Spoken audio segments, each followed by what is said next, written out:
There we go. Right. He says something might happen in a minute.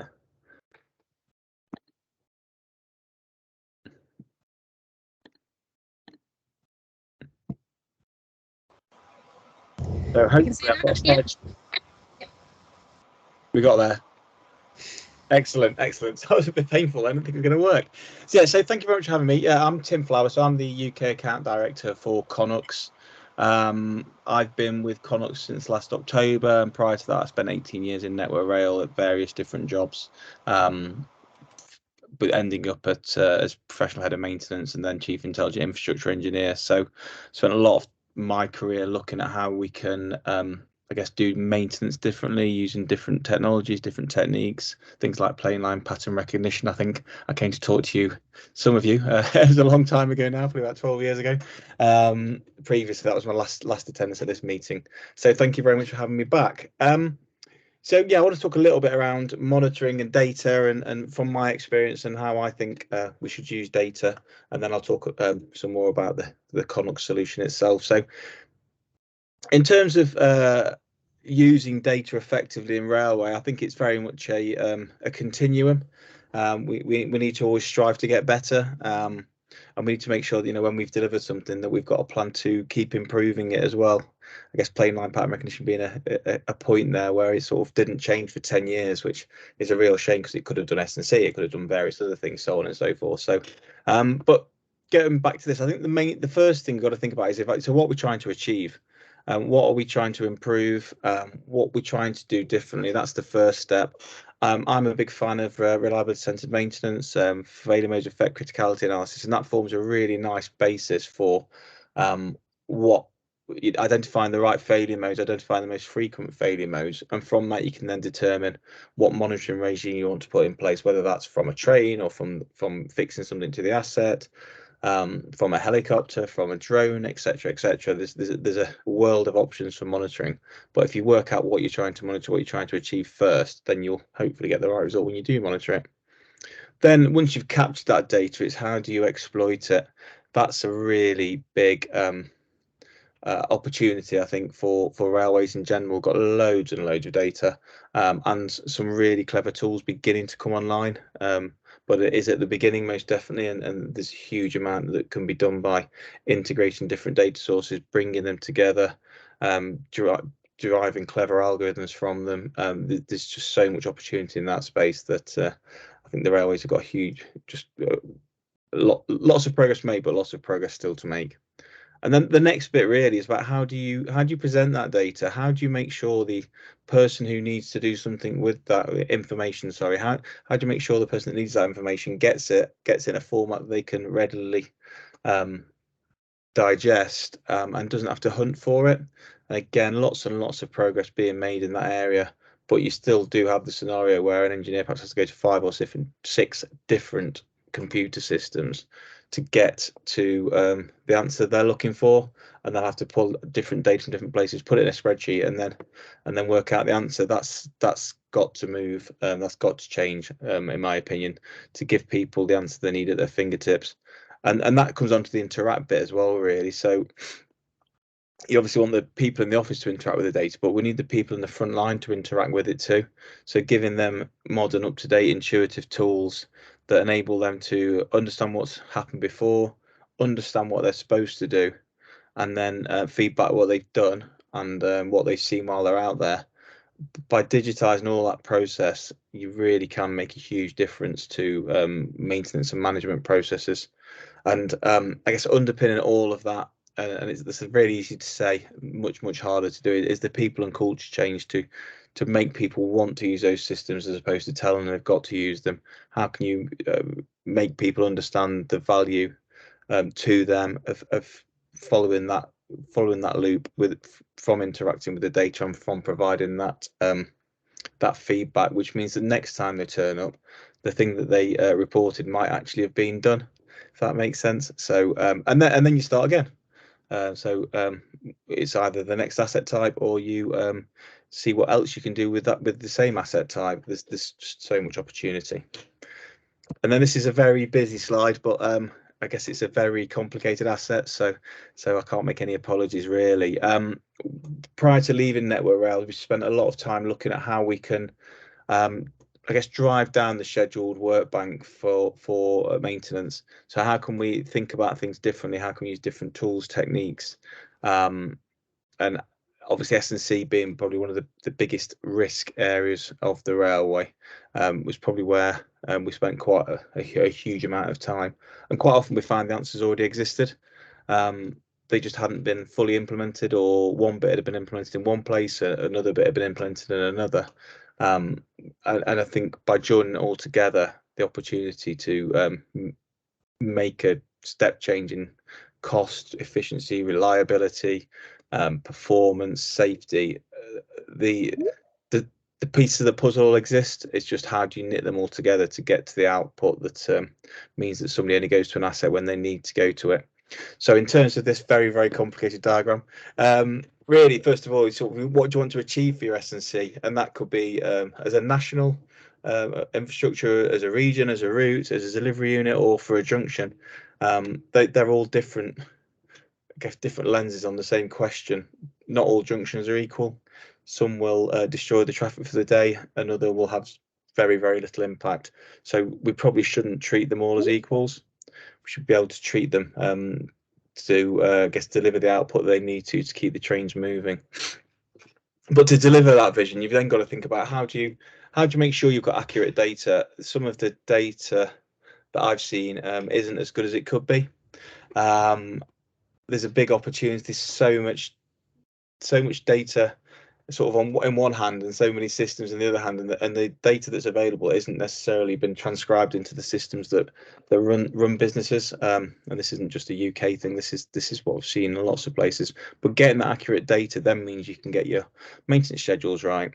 Using risk-based maintenance and reliability centered maintenance to set your maintenance regime means that you are looking at it less often, intervening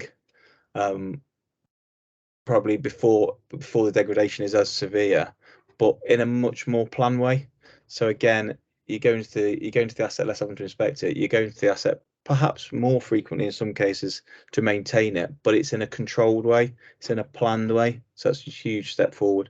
And you need to make sure people have the competence to not only understand things like risk-based maintenance, but understand the competence of the task they're performing. And all that leads to creating an output specification for an asset or a junction or a route, which then may amend your cyclical tasks again. It should then set your infrastructure monitoring program, and then that again leads to needing different training, making sure people really understand what they are being sent to do when they go out to maintain a piece of S&C, and that also may need a slightly different organisation from today. I think some of that's been proposed at the moment, so I won't go into any more detail, but I think there's lots of conversations around what should an organisation look like to maintain S&C as a system, as opposed to a set of different disciplines that come together when they have to, because they all need to be there at the same time. And all of that then leads to having the predictive analytics that give you your optimized interventions with the information at your fingertips. So as I said, it's not easy, but that doesn't mean that I guess our company hasn't got a part to play. Lots of other companies haven't got a part to play, and Network has obviously got a big part to play. And working together, I think we can achieve some really, really huge gains in terms of S&C management. And just some examples of all the bits of data that exist today that aren't yet tied together. So got the downward facing images, and that one's from PLPR. Most of the time that image gets thrown away, nobody even looks at it. It's not analysed. You've then got ground penetrating radar fitted for 10-15 years. Is it used fully? Is it used if you've got a level 2 fault, does anybody look to see what the ground conditions are like, as opposed to just going out and sending a gang to tickle the issue? You've obviously got our system and the opportunities that bring, and I'll come to more of that. Then got the new inspection trains. So this here is the switch inspection vehicle that's used across the Netherlands, France, Germany. Should we have similar? And I think we're sort of making some progress in that area with the sort of one big circle cameras, machines with vision positioning system, Vista geometry, all bringing in the next generation of technology to track inspection. Then you've got things as simple as this: back-to-back gauge for S&C. It's been around for probably 10 years. Is it used everywhere? No. Is it proven to drive reliability? Yes. So why isn't it used? What's the system issue that's stopping that being used? And then can you get this train to deliver this form? And then you don't need a person to go out, and it takes away a lot of those issues. Points condition monitoring, really, really mature in terms of coverage, state detection, understanding when things are on the cusp of going wrong. There's got to be more that you can do interpreting those signals to interact earlier, and then getting onto some of the sort of different ways of managing things. So can we put obviously rollers, should we have rollers out there instead of slide plates potentially? But if you haven't got rollers, why not move to Interflon? You do it a course of 4 times, you do it every 4 weeks rather than weekly, and people aren't taking that opportunity everywhere. So there's lots of opportunities of bringing things together, making sure all the engineers, all the section managers know all the tools that are available to them, collecting all that data together and presenting it in a way that means they don't have to waste time looking for it. It's there at their fingertips, and therefore they can be much more productive, and probably ultimately work at shorter days as well if it get it all right. And this is our view of holistic switch, really. So we provide a solution that does a bit of S&C maintenance management measurement. So we do the blue bits: Trackbed health monitoring, crossing health monitoring, usage-based inspection. How do we get into blade health monitoring? How do we integrate? What's the best way to integrate with point operating equipment and points heating? How can we work together with either network rail or suppliers to give the engineers the next level of analysis and information about their assets, so that you can move from state detection, understanding what's happened today, to what's going to happen in a week, what's going to happen in 90 days, and not only is something going to go wrong, what is the most likely failure mode? So how can we then better inform the gangs that are going out that there's a 75% chance that it's X, 20% that it's Y, and 5% that it's something else, and obviously making sure that they're aware that it could always be something else as well, so not just blindly following the system. So huge opportunity out there, and obviously we think we've got a big part to play in it. So what do we do? So we combine artificial intelligence and the Internet of Things, so a device along with cloud to deliver predictive S&C maintenance. So in this diagram, we've got the yellow boxes. We fix that to the bearer, either the switch or the crossing. If it's concrete, we glue it. If it's timber, we attach it via a bolted solution. That records the passage of every train, collates that data and sends that data into the cloud, where our AI core analyzes it and turns it into actionable insights. And I'll come on to what those insights are shortly. So stepping through the sort of journey, we monitor the S&C and detect anomalies. That then provides the engineers with information to go out and prevent the failures. Ultimately, we want to get to a point where we can prescribe maintenance, but to do that, we need lots more devices, lots more data, and lots more feedback, so that we understand what each signature means, what maintenance has worked when we've seen a particular signature, what hasn't worked, and then we can make recommendations about what should be done. And the final bit that we do really well is validating was something successful. So if you've got a certain scenario and you've gone out and done something, has that improved the scenario, made it worse, and has that treatment lasted as well? So it's a really nice feature that we've got. So it's been going for about 4 years. Excuse me 1 second. The company itself has been going 8 years, but this device in its I guess current guise, probably version 1, we're on version 1.5, has been out in the field for over 4 years. Around 1,000 S&C currently monitored across 10 railways. So we started in Germany. We've got or had devices in Sweden, in Norway, in France, in Netherlands, Spain, Italy, Japan, China. So we've got lots of experience of dealing with different railways, different railway operators, and how we can, I guess, best bring value to them. We got product acceptance in August 21. So we started off on timber sleepers at Luton. Did I think around 6 months trial there to demonstrate that I guess we could deliver against the promises we were making. We then moved to concrete sleepers at Doncaster, and that was again another 6 months, proving that I guess the adhesive solution was effective, but also that the device worked on concrete as well as it did on timber. And we got the certificate last August, and we've just up-revved that April this year to bring the because we've upgraded the device slightly. We can go from 25 miles an hour to 215 miles an hour, so pretty good coverage at the top end in the UK. At the bottom end, we do start to see quite a lot of noise at lower speeds. We are working to improve it, but I think a lot of the time, a lot of the values are higher than 25 miles an hour anyway. So we have got a significant market, no matter what. Any operating temperature for the UK.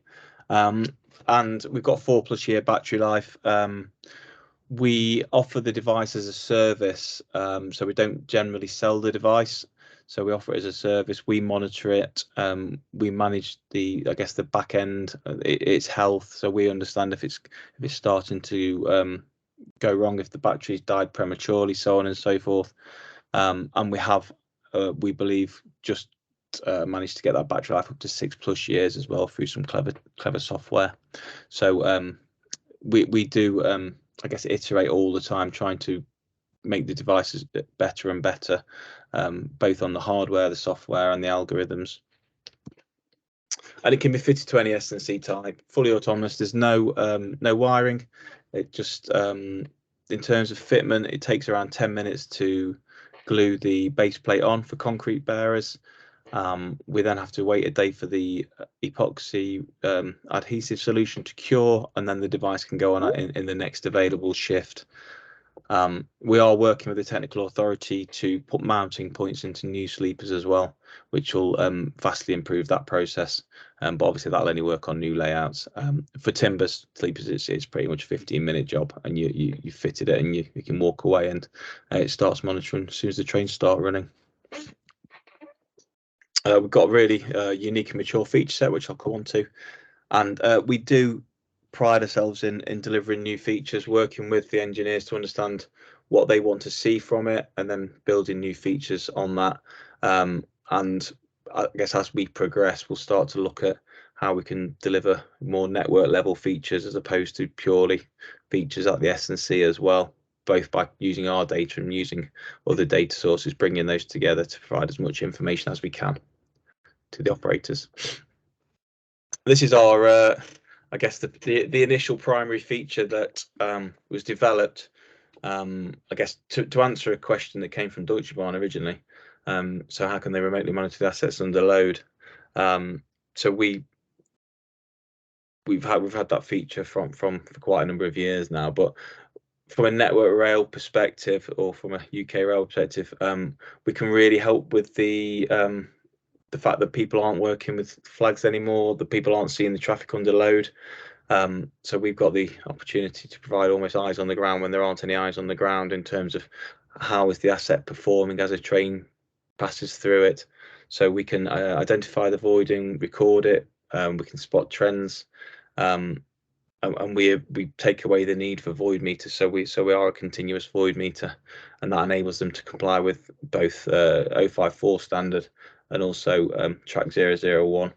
We're also doing some work with the technical authority looking at modular bearers as well. So looking at new generation modular bearers, and also how assets are performing and when modular bearers are already fitted, and where there's been sort of early life failures, to try and diagnose root cause and potentially do something different in the future. So once we've got that monitor of trackbed monitoring over a period of time, we're then able to forecast forwards. So we can then go away from having a dumb static measurement through to a predictive measurement. So here we've got a graph that shows in where we started, so quite reasonably high displacement. The threshold setter here is 3 millimeters, which is a threshold another operator has asked us to operate at. So they've gone in and done something, probably some kind of mechanized maintenance, then done a little bit more because it started to go off again, and then as you can see, it's gradually beginning to return back to that threshold level. And using our algorithms, which bring together the sort of data from our system alongside data from Network Rail in terms of failure history, age, traffic, tonnage, so on and so forth, we're able to make a prediction of when it's next likely to next pass that threshold, which means the maintenance can then be planned in accordingly. So and that enables us to then provide a traffic light system for the assets. So if it's above threshold, it's red. If it's trending towards the threshold, it's amber. If it's below threshold and there's no trend towards going above the threshold, then it's classed as green. So it gives that really easy view for an engineer to work to in terms of understanding and acting potentially differently. Excuse me. The next feature, which I really like, so we're able to tell the difference from the acceleration that we measure between displacement and deformation of the crossing or the switch. So this particular one is a Network Rail site. History of costly delays. So if something goes wrong there, it clogs up the East Coast main line. Costs lots and lots of money. Generally, that's been caused by voiding in the past, but here we identified increased acceleration. So this is displacement, the blue line, relatively static, maybe even possibly decreasing a little bit. But here, there we saw a sudden jump in the acceleration from 2 to 3 RMS. So we notified the assistant TME, who we've been working really closely with. They went out and did a detailed crossing inspection, and they identified 2 squats along with a poor quality weld. So you can see here, they painted the crossing white so they could see where the high spots and low spots were from the weld, and you can see the running pattern from the trains. They then went out to repair it, but one of the squats was too deep to repair. So they've actually been able to plan the crossing in for replacement, as opposed to it failing in situ and obviously potentially having to have a speed on, causing lots of delay minutes and having to have some kind of emergency maintenance performed. I'm going to play this little video, it's very short. You can just see the train going through and hopefully hear it.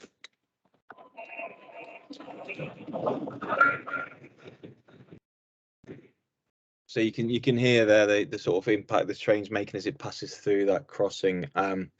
And again, this is something that potentially nobody from Network Rail would have seen until perhaps it was too late, because of, I guess, the changing standards not being line side as trains are running.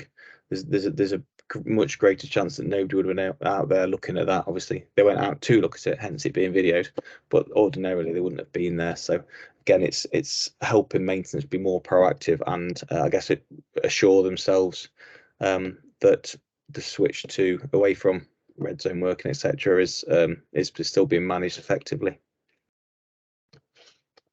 This is another example. So this is in one of our, I guess, European partners.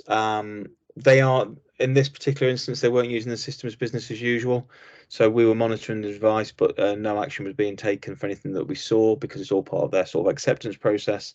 But here you can see, again, displacement is relatively static, speed static at the bottom, but there's a gradual rise in acceleration that was being tracked through the system. On this date here, 20th of October, they then went out and did a visual inspection, which found a breakout of the crossing, and they then had to plan in an emergency weld repair. And as you can see, once that was done, you're then back to a reasonable level of acceleration, although it's not perfect. So here, if they've been proactive, they could have planned that in and not had to do anything on an emergency basis. So again, really powerful use case. Next thing is maintenance quality checks. So here the system identifies when something has changed within either the displacement or the acceleration of the device, and it flags it up as a possible maintenance activity. So that's up here. We then sit down with the engineers on a regular basis to go through what we found, and what was done about it. longer term, for NetworkRail, we want to get a two-way integration with Ellipse, but obviously that's quite a long way away. But in the meantime, we're trying to get a data feed from Ellipse so we can bring that together with what our system's seeing and present that to the engineers.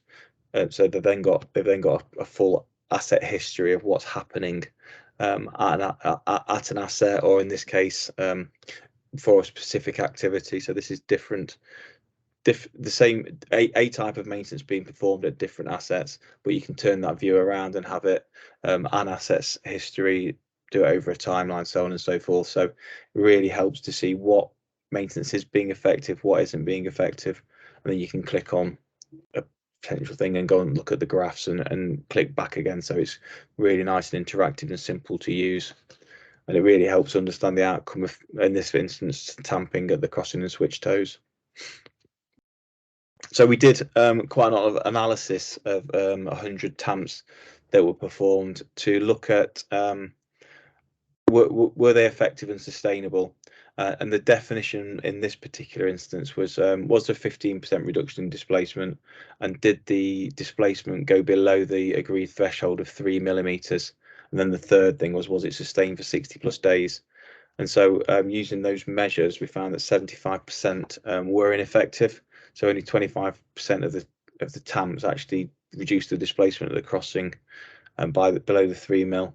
And after 2 months, 10% of those had degraded back up to above the threshold. So just goes to show, are we getting the best bang for a buck when we're performing tamping? Is there anything else we can do as part of pre-works to make sure that you really do achieve the optimal outcome? There's just some examples here. Oh, sorry, this is a NetworkRail example again at Marshgate on East Coast. So here we saw some manual tamping. So we've got a manual repair here, very slight decrease, and then a tandem tamp was performed. It was a design tamp, so it was quite a big lift, but as a result, the displacement actually increased, but I mean it was still only increased to around 1.5 mil. So but it just shows the power of understanding what is happening. Similarly, another crossing, manual repair reduced it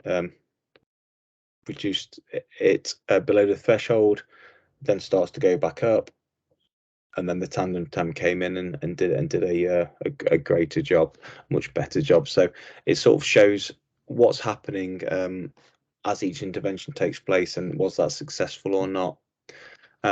Here's another view, so slightly different crossings. So here, quite significant displacement that was quite successfully managed. So got reduction from lots of things up to 6 mil voiding, got the vast majority down below the 3 millimeter level. Conversely, at this one, the displacement actually increased. So is that taking life out of the components, for example? Is that actually detrimental to the long-term life of the asset? And therefore, could something have been done slightly differently to get the best possible outcome? And they're the sorts of conversations that we've been having with the engineers when we have our fortnightly feedback sessions. And just some examples here. These are not NetworkRail, but again, I think the things that people generally recognise. So this one actually increased the displacement. This one was really low displacement. So was the tamping necessary? Obviously you don't just tamp for displacement at the crossing, but again, could that machine have been deployed elsewhere? Here you can see it achieved the threshold, but then very, very quickly went back up to where it started. So in 3 months, after 3 months, you're back where you began. So almost, what was the point in doing the work in the first place? And here, 2 interventions, again, neither of them achieving the threshold, and the second one basically being really ineffective. In 2 weeks, you're back to where you started. So again, how can we get to the root cause and fix that? And then next feature is our crossing health. So this is probably our biggest AI offering. This has been deployed in Germany, and we are in the process of developing it further for the UK. We do have slightly different train types, different ironwork, so on and so forth. So we do have to make sure we train the model for each customer and potentially for each, I guess, operating scenario. So you'll see some we'll need slightly different algorithms for something on a high speed route as to one on a lower speed or going into a terminal station, for example. But the idea is we've got a model for recognition of deteriorating crossings. So worn or deformed transition zone, and crossings with a high risk of accelerated degradation. We give a health state on a daily basis. Red, amber or green. Sorry, I don't know why I didn't say that there. We work with Network Rail to agree what the thresholds should be. So this is a new, I guess, way of looking at the asset. So the score is something that KONUX have developed. So we need to work with Network Rail to see how that becomes part of, I guess, the everyday language, or do we need to change it so that it meets what Network Rail need. But because this is so new, obviously we haven't started working with them in detail yet. It does need a large amount of data, so it doesn't work from day one.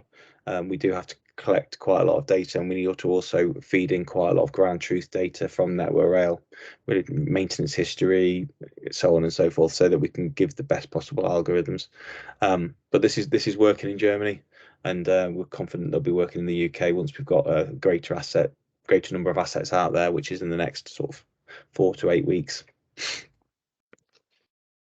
And then we've got our train classifier. So this is quite interesting. So we're able to pick out the different types of trains and differentiate between them. From that, we can then understand which types are having providing greater accelerations. We're able to calculate cumulative tonnage. We're able to see very quickly see changes in traffic patterns, so on and so forth. So this is a really nice feature. We work with Doncaster to calculate the actual ENG-TPA across their assets, and I think we found that it was very, very close, but it would have just gone from a Cat 1A to a Cat 1 piece of track, which then means you're potentially changing your maintenance regimes, your intervention timescales, so on and so forth. So that was a very marginal example. I think it went from like 35 to 29.7 or something, but obviously in other examples it will be more cut and dried as to whether it is below the threshold, and therefore does that present an opportunity to maintenance to do things differently. So again, this is one we have to train, so we need to get the asset in, needs to start seeing the train types. If we've seen that train type before, we can obviously train it much quicker, but as we move to a completely new area with a new train set, then we have to understand the timetable and then create the algorithms that pick out those individual types of trains. But it's a really nice feature from a maintenance perspective.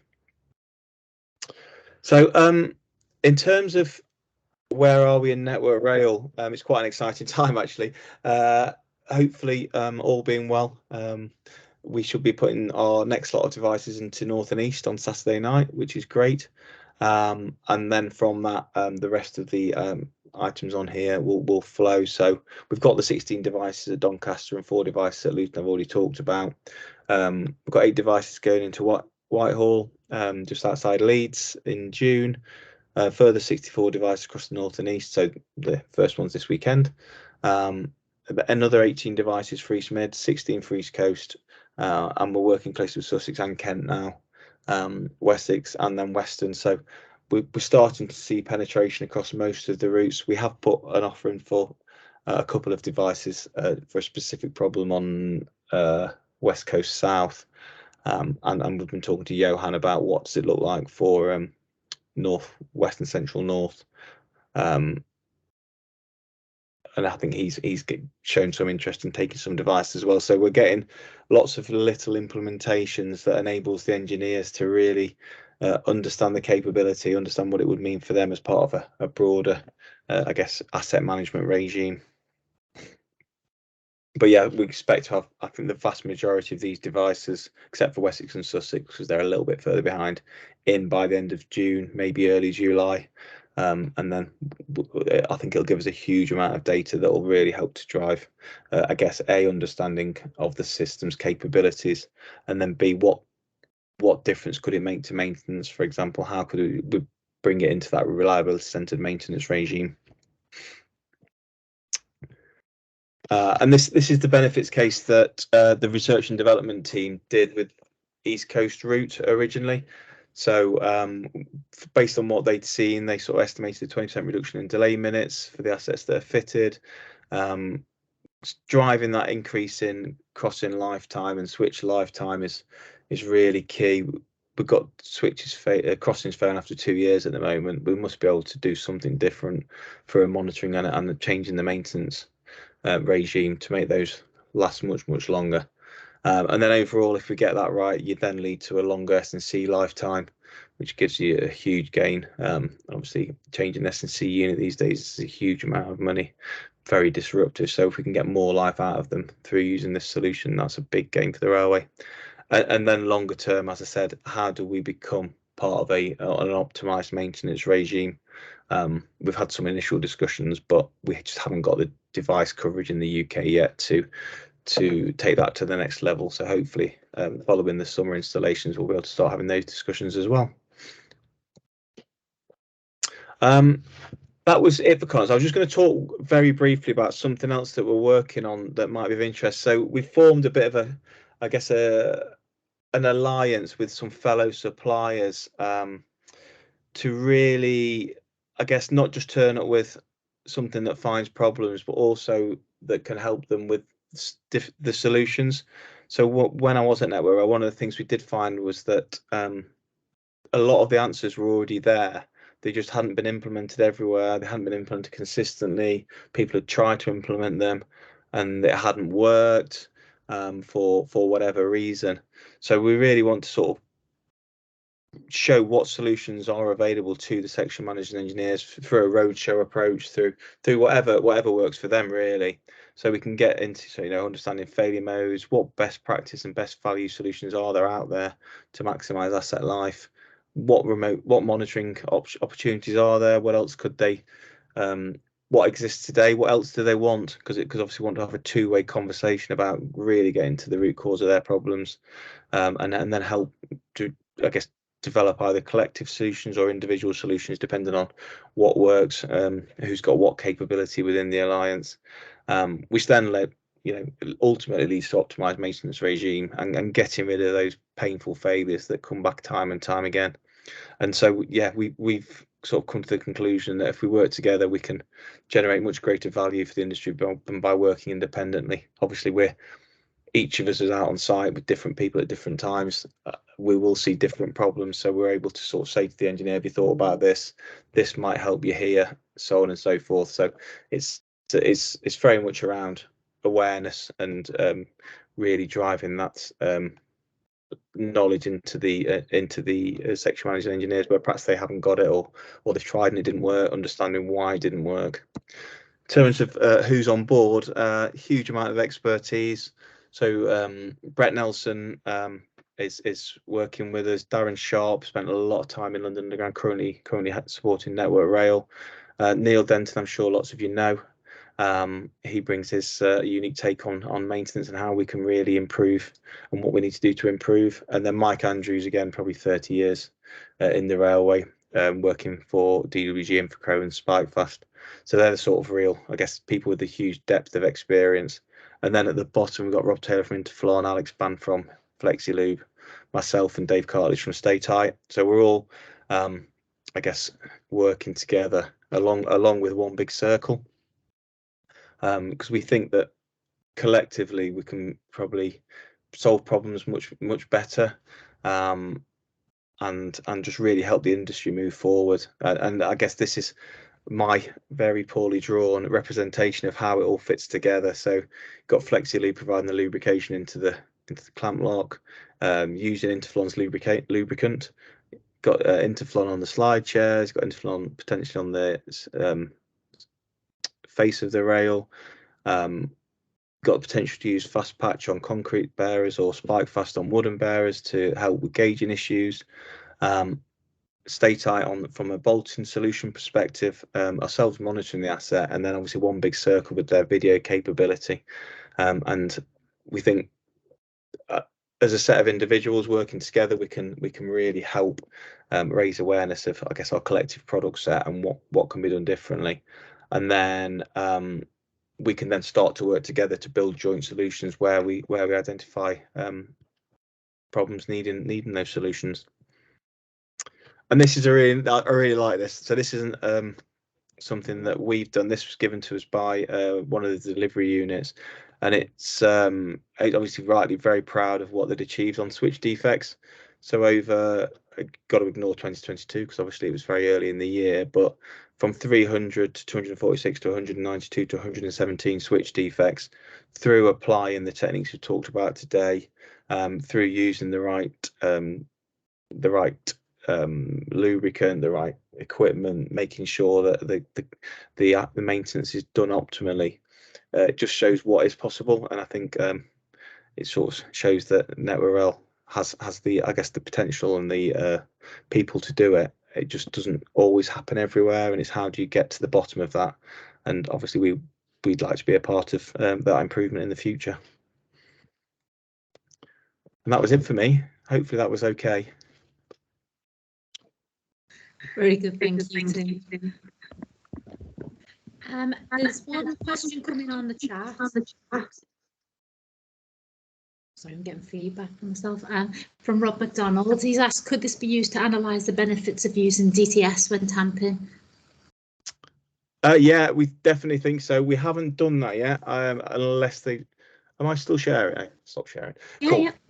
Yeah. Yeah, we haven't got to that point yet, but there's definitely obviously that opportunity. Without a doubt, I think one of the Western are really keen to use DTS as part of S&C tamping, aren't they?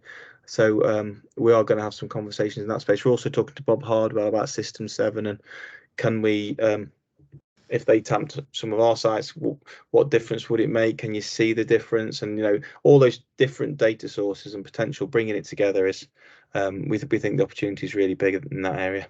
But yeah, you can DTS though. You don't remove it, so it just stays there in situ whilst any maintenance is performed.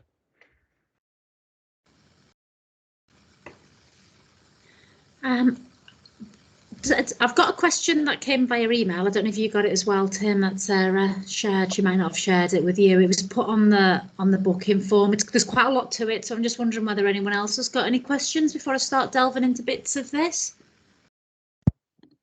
Ladies, gents, anyone got any questions for Tim? Right, okay, well, I'll go for what's in here. Some of it you may have already answered, but it's quite a few things, so I'll just go through it and we can say, yeah, checked off, you've talked about that. Obviously, this was put on before the meeting. So it says, please explain with respect to external monitoring like rod, stretcher, throw and locking. So that's talking more about what I would class as the signalling side rather than the track side. Yeah, I mean, we're dead keen to get hands on some of that data just to see if our AI engine can produce any interesting outputs. It doesn't work in that particular area. One of the things we are exploring is, could we work with another supplier who could potentially scan the asset, for example, and then if we could extract the back-to-back positions, does that then give you insight around where the failures are likely to be caused from, opposed to just moving the backdrop? So we think there's definitely the opportunity to do that is definitely near, but it's not quite there yet. Next bit is sort of explaining with respect to environmental parameters such as rain, snow and operating train speed. So we touched on operating train speed. Do rain and snow have any impact on the system? Frost does. So the ground gets harder. so you see less acceleration. So we're building algorithms to sort of cope with, not that, I don't know if cope with the right word, but not flag that there's been a maintenance intervention because it's frosty, if that makes sense. And also cope with, say you've got a speed on because of a renewal or something nearby, making sure that drop in speed, the system doesn't interpret that as a change in acceleration that means maintenance has been performed, for example. So we're trying to incorporate as many environmental factors as possible.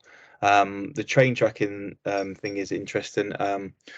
We've I guess we do it through speed equals distance over time, if you know what I mean. So we record how long it takes the train to go past, and we know what that train is. So then we work out the axle length, and that's how we come with our speed.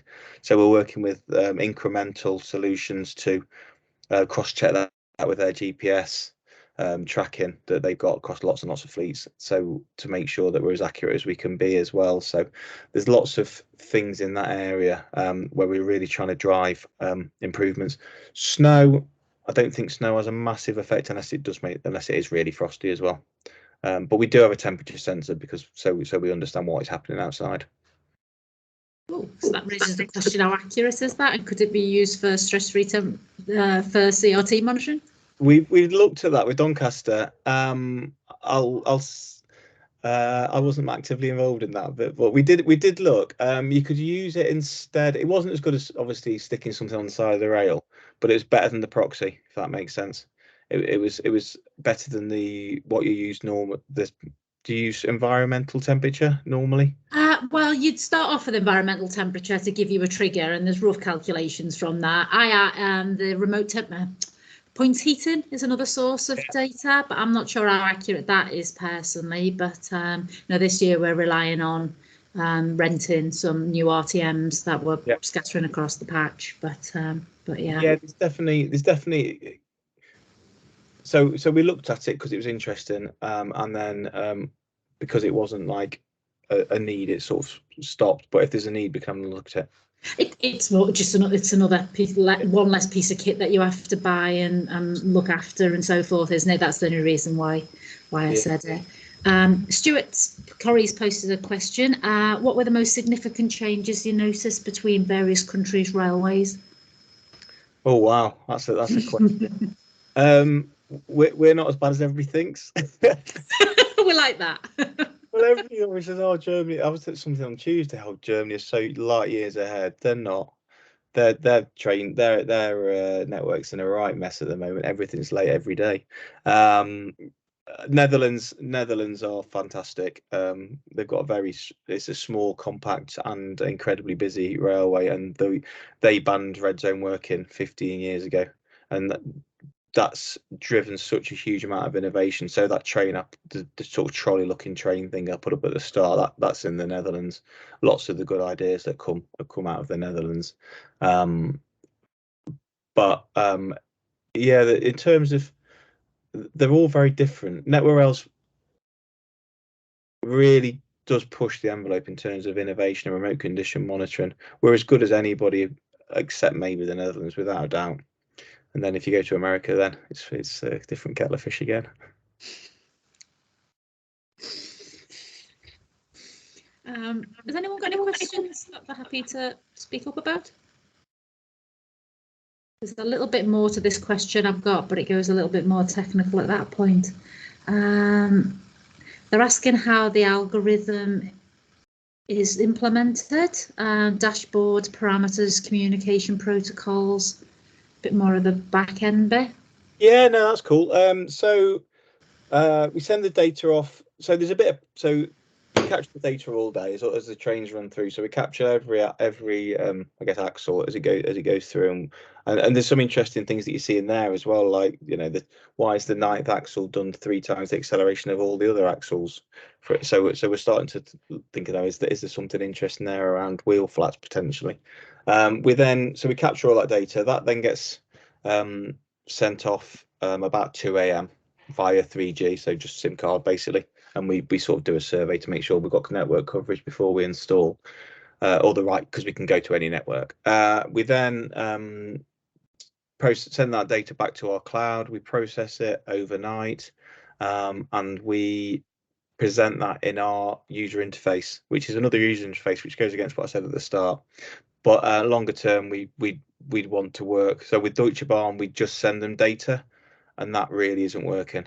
So they've had to build a user interface instead of using one that already exists, because that's the decision they decided to make, and that's I guess caused them more problems than it's fixed. So for Network Rail, we're hoping to get to a point where we'd have like a lightweight integration. So you'd have some of our insights going into the insight tool, and you'd have a button that would take you back to our tool when you wanted to really dig into the depth. Otherwise, you're rebuilding something that's already built. So why would you want to go to that cost? In terms of algorithms, I guess we capture the data at a sort of very high frequency, and that's how you differentiate between displacement and acceleration. So there's not a displacement sensor in there. You just pick a different part of the frequency curve that tells you what's displacement. A different part of the frequency curve tells you what's acceleration. So it's that's very, very basic. That's as much as I can tell you, because it's as much as I know. No, that works for me anyway. Anyone else? Everyone's very quiet. I'm assuming that means that you covered everything that people were hoping to learn about the system. I'll put in a second question then, if no one else will.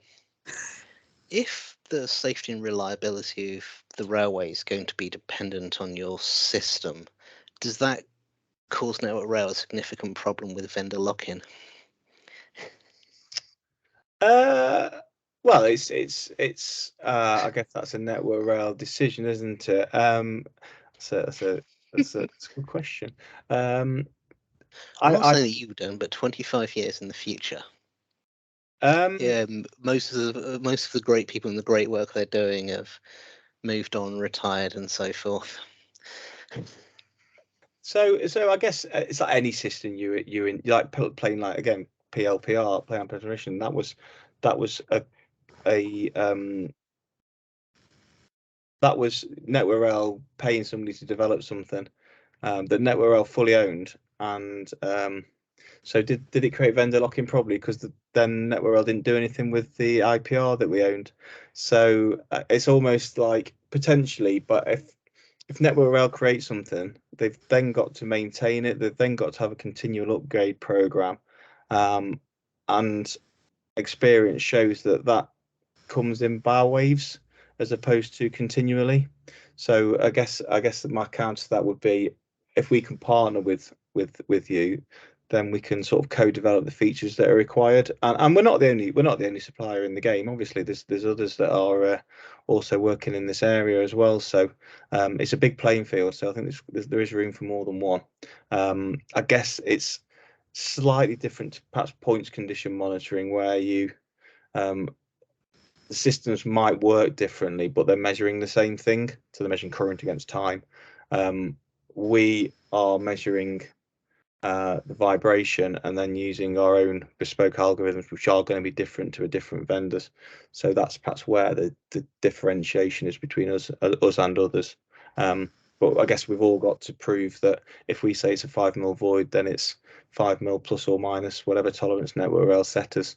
So yeah, it's a good question. But if we worried about it too much, we wouldn't make any progress, would be my other answer as well. But it's a very good question. Thanks. Thanks, Stuart. Anyone else? In that case, can I hand over to Pete to wrap up? Yeah, cheers, Lynn. And thanks for Tim for coming to talk to us today in the section. It's a really interesting presentation. A couple of new insights for me. It's quite interesting to see what information we currently have, particularly from the PLPR and what we're not using, and seeing the innovation of the product here as well is particularly interesting for myself. Looking at I think it was the model for recognition of deteriorated crossings that you were discussing, and the fact that there is an ability there to employ predictive maintenance, seeing which crossings may be at a high risk of accelerated degradation. I think it's a fantastic bit of data and information to have as an organisation. The other very interesting thing was the ability to accurately detect tonnage and train speed. Again, I think I'm obviously not in maintenance, Lynn, you are. I think that could be something that'd be very, very interesting potentially for yourself, especially on some of the lower speed lines, if this was employed on those. So yeah, there's some real fascinating potential uses for this system, and obviously current uses, because it is in use in a number of areas in the UK as well. So yeah, it's a really interesting presentation, and I'm sure if everyone is happy to take themselves off mute, just give Tim a round of applause just to show our thanks from today. That'd be fantastic. Or do it virtually.